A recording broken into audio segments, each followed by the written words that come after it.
او ډیری خو لا دا وایي چې زړه پاک ساته نور څه مشکل نشته. آیا ستا زړه د محمد رسول الله صلی الله علیه وسلم د زړه نه پاک دی؟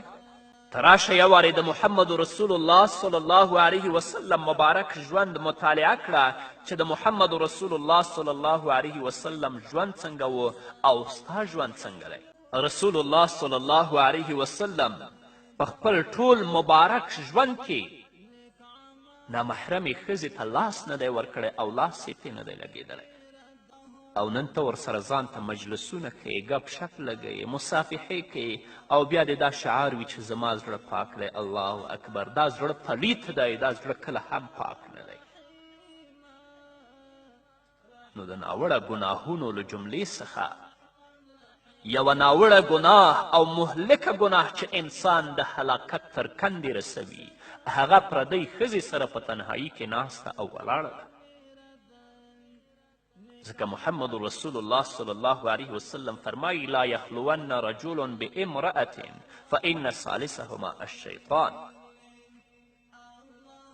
هیڅ کس دی له یوې ښځې سره په تنهایي کې نه کیني که نه نو د هغو دواړو دریم به شیطان وي او چې دریم شیطان شو نو خامخا به دوی په فساد او په فتنه کې ښکېلوي. الله دې موږ ترې وژغوري. همدارنګه درنو اوریدونکو د ناوړه ګناهونو له جملې څخه یوه ناوړه ګناه د خوشبو په لګولو سره د ښځو د باندې وتل او د سړیو ترمنځ تګ راتګ کول دي.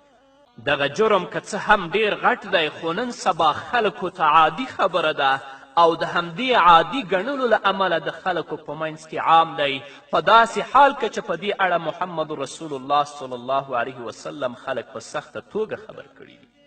امام احمد رحمه الله په خپل مسند کې د نبی کریم صلی الله علیه وسلم یو حدیث را نقل کړی دی. رسول الله صلی الله علیه وسلم فرمایي أيما امرأة استعطرت ثم مرت على القوم ليجدوا ريحها فهي زانية.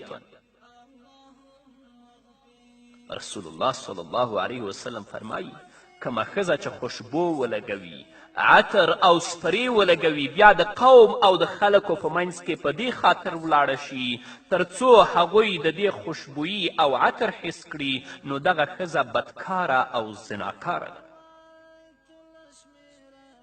نن سبا ډیرې ښځې په دې خبره کې ډیره سستي کوي.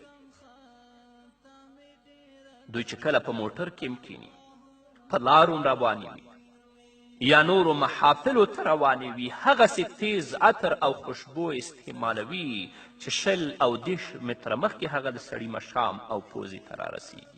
او حال دا چې محمد رسول الله صلی الله علیه وسلم د داسې ښځو په اړه باندې فرمایي چې فهیه زانیتون، دا ښځه بدکاره او زناکاره ده.